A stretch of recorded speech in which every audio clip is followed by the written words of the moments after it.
Hello, people out there on the YouTubes. How we doing? It's Tuesday. I usually get the waiver wire video out on Monday, but I said, fuck, we're going to do Tuesday today. I was tired. I don't know. I literally didn't do anything good this weekend, so I don't know why I pretended to have an excuse for not getting out on Monday, but we're here. As always, your waiver wire doesn't process till tomorrow, so we're fine. We're talking waiver wires for the fantasy playoffs. I hope you all advanced in your first round matchup. I got to swallow my gum. Can anyone confirm whether or not swallowing your gum actually does anything? Is there any impact that swallowing your gum has on your body? Hello, son Jacob. Travis was good. Daniel, her birth. Yo. All right. Couple things I'm gonna need y'all to do this week for me. 1, tuck your shirt in. 2, stop fucking yelling. 3, hit the thumbs up button, people. Hit the thumbs up button. With 30 people in here, and we got 2 thumbs up. I take that as a sign of disrespect. A lot of injuries this week. We had Mike Evans go down. We got Darius Geis is dead. We got Jameis with like a broken thumb. He's going to be playing on Sunday, but how effective is he going to be? I don't know. Things got a little dicey here, man. Alshon Jeffrey died just so Animal can get into the playoffs in the E-Town get down. But we're on to the playoffs. We are on to the playoffs. Fat bitches got to eat. You never lie, Austin. You never did. Isaac, Daniel, Patrick, what up, people? Luke, I'm upset. Wow, you got beaten Staff League, right? Watching you in class right now. I appreciate you, Mark. Matt Pesci, sup? What's up, Austin? What's up, people? All right, we're talking Week 15, waiver wire targets, our top pickups for the semifinals of the championship of the fucking world domination tour that is Big Dogs Gotta Eat 2019. Let's start off with quarterbacks. And if you want the full breakdown, you're going to have to go get it on patreon.com/BDGE, all of my top streaming options. But there is one, and there is the only, Ryan Tannehill, Tennessee Titans quarterback, still owned in only 46% of leagues. Everybody on this list is in 60% or fewer of Yahoo leagues. The drum beats on from my man's Ryan Tannehill. 391 yards, 3 more passing touchdowns, 19 yards on the ground on Sunday. It's just he keeps doing it week in and week out. When are people going to buy into Ryan Tannehill being the real deal? He's got the weapons, he's got the team, he's got the offensive line, and he's about to get that bag. They're talking about contract extensions already. He's going to be the future of this team.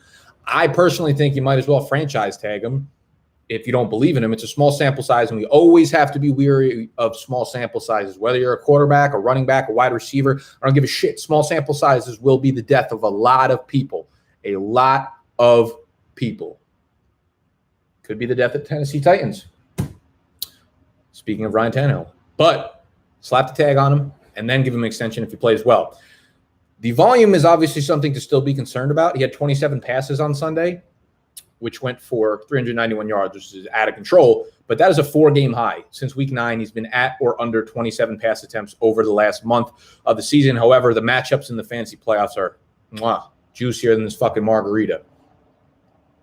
Houston at home, New Orleans at home. They're allowing the 6th and the 10th most fantasy points to quarterbacks, respectively. Easily the number 1 streaming option this week if he's available in your league. We also have Ryan Fitzpatrick on this list. This is going to be strongly dependent on what the status of Devontae Parker is. He might be without Parker. He might be without Albert Wilson. So it's up in the air. If Devontae Parker is out, I will be staying away from Ryan Fitzpatrick.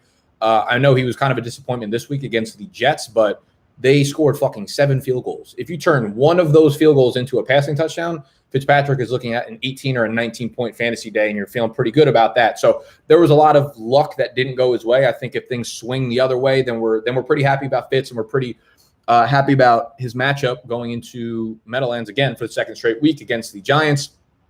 So Fitzpatrick is a guy that I'm probably going to be starting in one of my dynasty semifinals this week because I don't really have any better options. If you want all the quarterback streamers for this week, again, it's patreon.com/BDGE, waiver wire article, weekly rankings, Saturday live stream, and some other shit. I forget what we're going to be doing, but we're going to have a lot going on in the offseason. Wide receivers. Who can we get into? All right, we'll talk about Zach Pascal. I mean, basically the entire team is dead. T.Y. Hilton, dead. Eric Ebron, dead. Paris Campbell, resurrected, and again, dead. So they got no one else to throw to. Only Jack and Zach. It's the Jack and the Zach show. It sounds like a fucking Disney show. But Zach Pascal goes over 100 yards again. So he gets 10 targets, 7 catches, 109 yards, a week after going 5 for 74 and a touchdown. So back-to-back really big weeks. We've seen his floor. That's the problem. However, in the games where both Hilton and Eric Ebron missed, Zach Pascal turns into the number one option in the passing game. So I feel pretty confident with Zach Pascal heading into week 15. They are playing at the Superdome in New Orleans, where Jimmy G just put up like 48 points against them. We'll see if Marshawn Lattimore, obviously, if you are a Patreon member, you will get my post in which I post the shadow coverage charts. So wide receiver is expected to get cornerback shadow coverage. We could see some Lattimore on Zach Pascal, which makes the matchup a little more dicey, but I still like the volume. I still think Pascal is a high-end wide receiver 3 because of the volume and just his pure athleticism. So I would spend, $7 to 10% or $7 to $10 left if you have anything left at this point, but throw a claim in for Pascal if you need a wide receiver. We also have A.J. Brown. I don't need to get in depth on A.J. Brown because I talk about him every fucking week about how good he is. Right now, some stats that I tweeted out earlier today. This man goes for 153 yards, 2 more touchdowns on Sunday. He has 6 touchdowns this year through 13 games. That is already as many as Corey Davis has in his entire career through 41 fucking games, including the playoffs. Already has as many touchdowns, already has more 100-yard receiving games than Corey Davis. If I'm redoing a rookie draft right now, good morning, everybody just joining me. If I'm redoing a rookie draft right now, A.J. Brown is my 101. He's a blend of Julio. He's a blend of Anquan Bolden. He's a blend of Flash Gordon. This kid is so fucking good, and it was so easy to see coming in the summer as well. My problem with Brown is, like Pascal, we've seen the floor. Ryan Tannehill, again, 27 pass attempts this previous week was his 1-month season high. There are a lot of games where he's thrown the ball 22 times, which means Brown is getting, 4 to 5 targets. If he doesn't make that one big play, we're looking at a shitty game. He has scored double-digit fantasy points 5 times this year. In the games following his double-digit fantasy point performances, these were his fantasy totals. 4, 3.7, 2.2, 6.0, and then Sunday was his 5th double-digit fantasy point performance. We don't know what's going to happen yet, so we will have to see what happens after that. The rest is still unwritten, So as the great late Natasha Bedingfield would say, one of the GOAT songs of all time. So the problem is every time we get excited about A.J. Brown, he lets us down, literally every single time. However, I would err on the side of him having a good game because they are playing against Houston. They are playing at home. Tannehill's just too hot. So I like A.J. Brown as a wide receiver 3 flex play this week, but I'm not going to get crazy excited about him coming off of this week.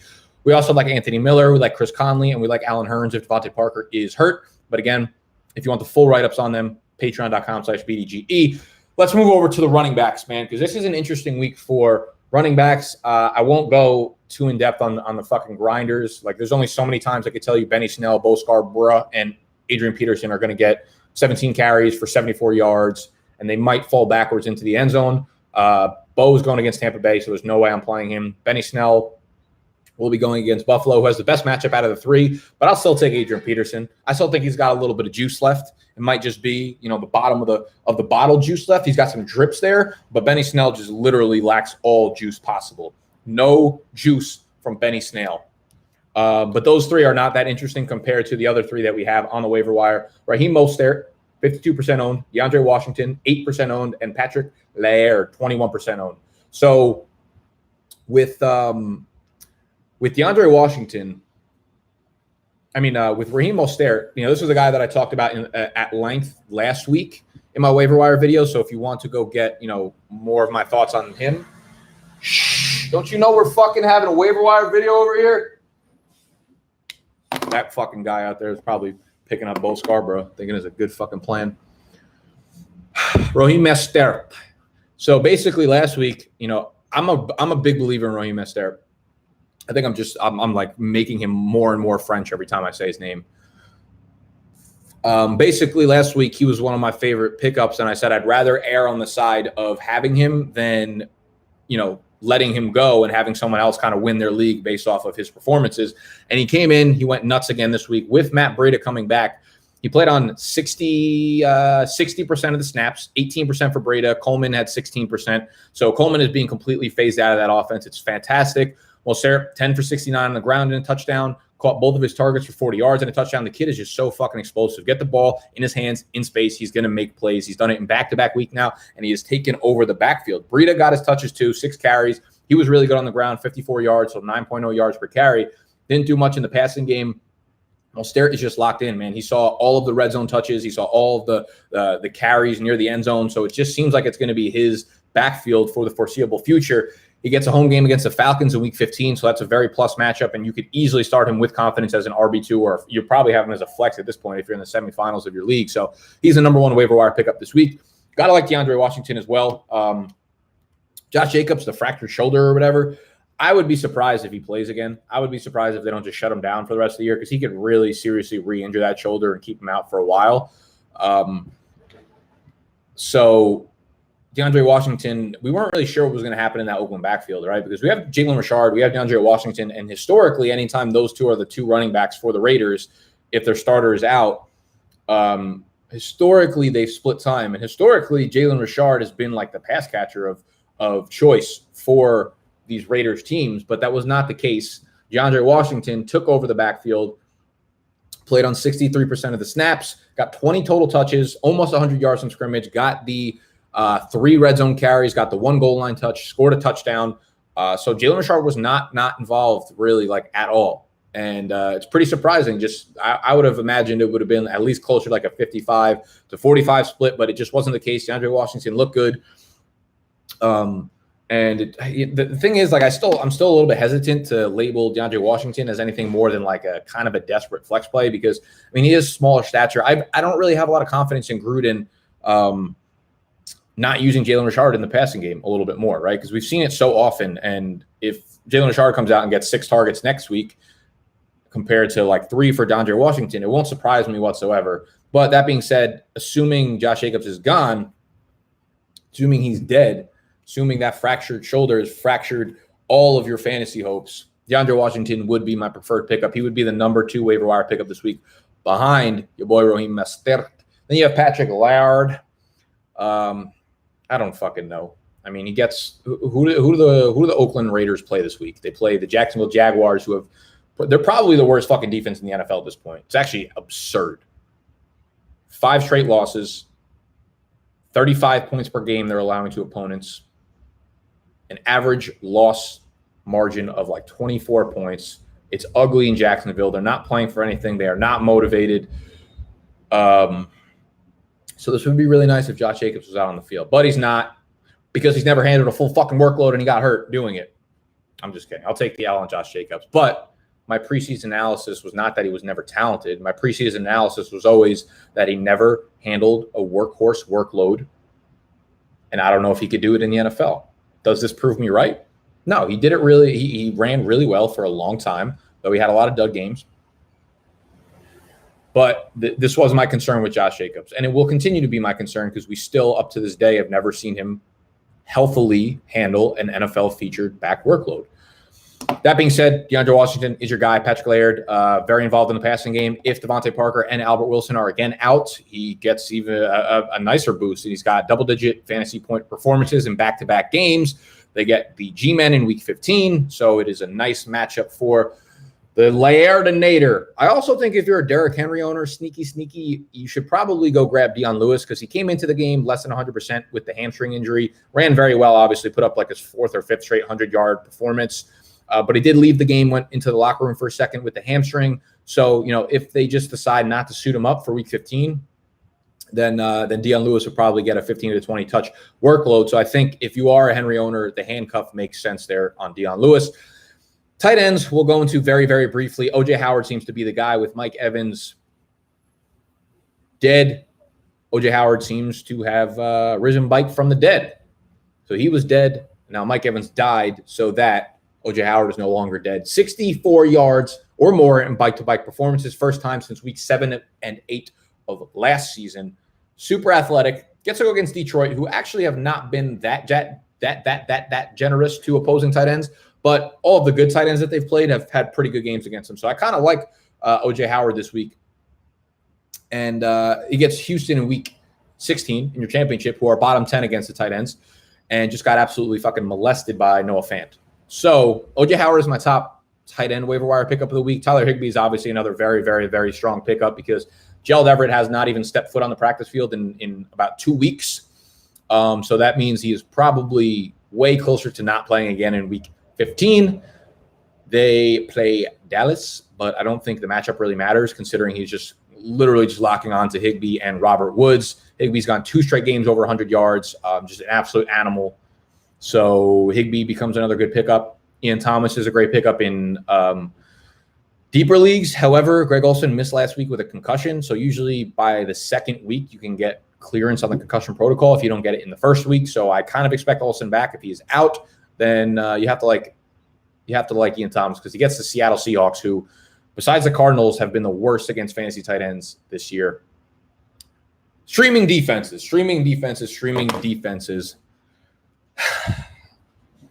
I need a water. I'm thirsty. Everybody dead.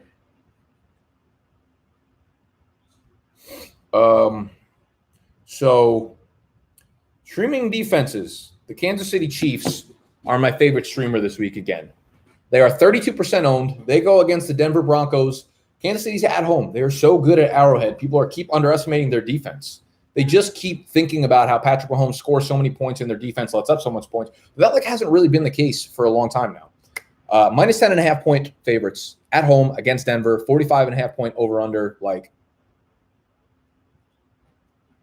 That's it. Kansas City is the top ranked streaming defense of the week. I kind of like Seattle too, although they're playing in Carolina, which makes me hesitate a little bit. They are 6-point favorites coming off a loss. I think Russell Wilson will get it right. This team will get it right. 48.5 point over under. So I like Seattle.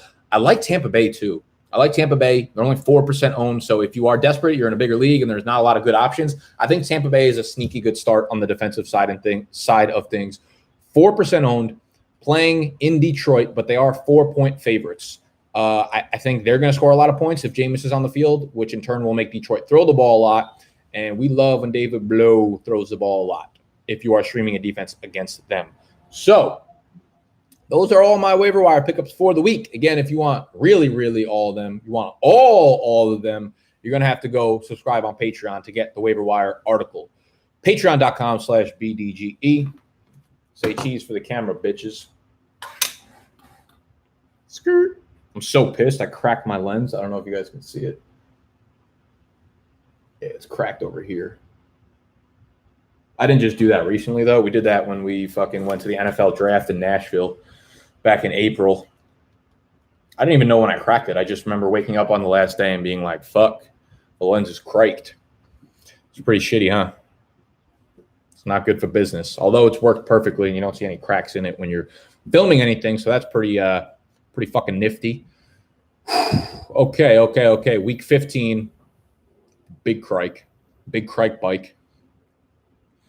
What else we got going on? I need to go get a fucking haircut. My shit's getting kind of long on the sides. I haven't touched the top in like my last 3 haircuts because last time I went like 3 or 4 haircuts ago and he cut the front too short. And I hate when the front is short. I like to just be able to look like a fucking asshole with my hair just hanging down. So I need to get the sides shortened. I don't know what I'm going to do on the top, though.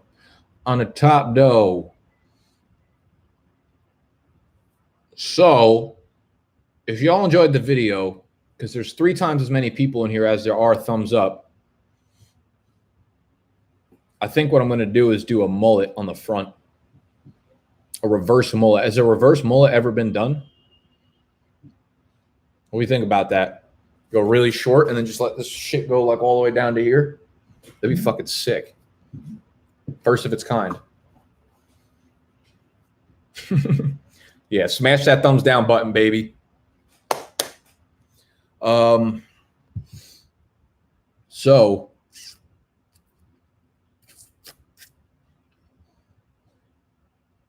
Oh, it's starting to rain again. What the fucking else is new? Bro, I hate winter. I hate winter so much in New York. I hate it. I hate it. I hate it. I hate it. All right, people. Shave your eyebrows. Yeah, we're not gonna do that. Nick, thanks for putting me on oatmeal cream pies. I mean, I'm just doing that's legit what God put me on earth for. To make sure that everybody enjoys oatmeal cream pies. I've done an inside out mullet, bald on top, long in the back. I like that. If you want to be known as a fucking child molester, that's fine. Oatmeal mayo pies, fuck you, George. Get a little slit in your eyebrow. I don't think there's anything that screams out like tool / douchebag more than that. There's that one artist. There's that one kid who has it in his eyebrow, though I feel like it's actually not his choice. I think it's a scar in his eyebrow. I forget what his name is. I actually met the dude backstage at the fucking Jingle Ball concert for Z100 like 2 years ago. Took a nice selfie with him. It was sick. I hate winter. Period. Short days. Cold. What's the appeal? Yeah, the appeal is that we don't have a fucking choice because God was just like, fuck you. Fuck your lives. God was basically like, you know what? You live in New York and life is really, really good for like 56% of the year. So I'm going to fuck you up and make you depressed for like 30% of the year. So you and Animal get mohawks and be the new road warrior. See, I can't like shave my head. It only looks good if the sides are short, like from here down. But once we get into like this territory, I need longer hair. Otherwise, it doesn't fit my head well.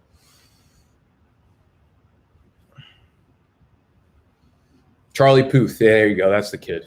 Charlie Puth.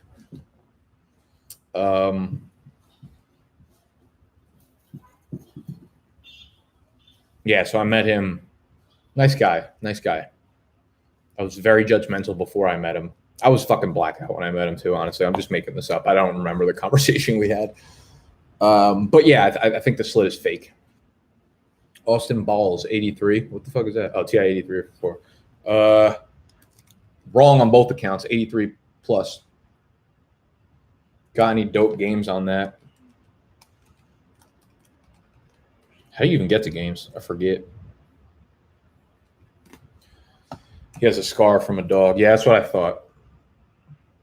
I was just being ignorant and juvenile. What time is it? 12:30. Fuck, I'm filming with Noah in like 30 minutes. Someone in our league dropped Emmanuel Sanders. Should grab him first off the wire. Should I go for Washington? I mean, it depends what you need.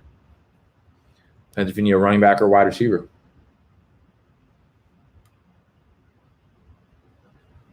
This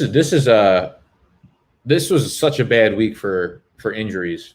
Fortunately, almost none of them affected my teams this week. Like Evans going down, Parker going down, Jeffrey dead, Jameis Winston hurt. Like all those guys, basically, I have no exposure to. So it just hurt a lot of my opponents.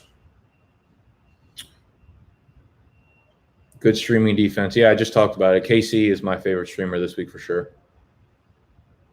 Who's the biggest bust of the year, Nick? So on Thursday, Fade the Public, our episode this week, we went in for like 25 minutes about the most disappointing picks of the year. All the top busts.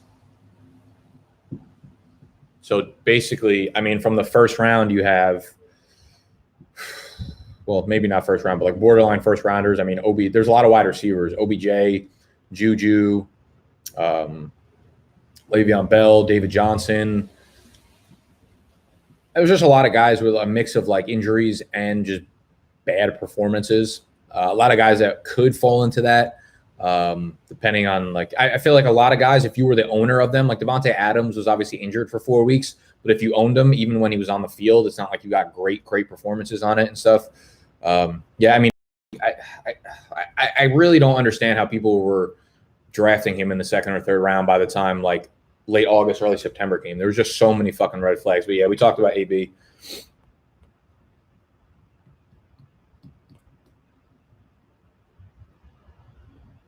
Do a full beard, then take a lawnmower too. That's professional. Yeah, I don't think I'll ever shave my beard. I have too much of a baby face. I don't think I get laid until my beard grew back like 3 weeks later. So we're gonna go ahead and not do that. Or maybe I'm going to fade the fucking public, shave my beard, and go front mullet. That shit would be fire.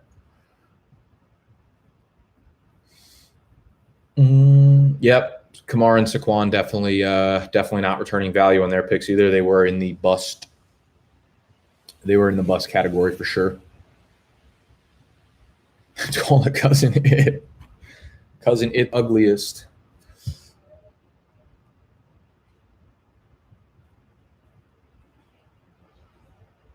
In the city of Compton, we be rocking. All right, that's all we got for y'all today. Again, if you want the in-depth waiver wire article write-up, patreon.com/BDGE. You'll get a private weekly live stream. You will get my weekly rankings, which come out every Thursday before Thursday Night Football. Hit that thumbs up if you enjoyed the video, if you found it informational, if you found it valuable. Subscribe to the channel if you are new. And good luck in week 15 if I don't see y'all again. Love you. There's 2 holes in a straw, bitch.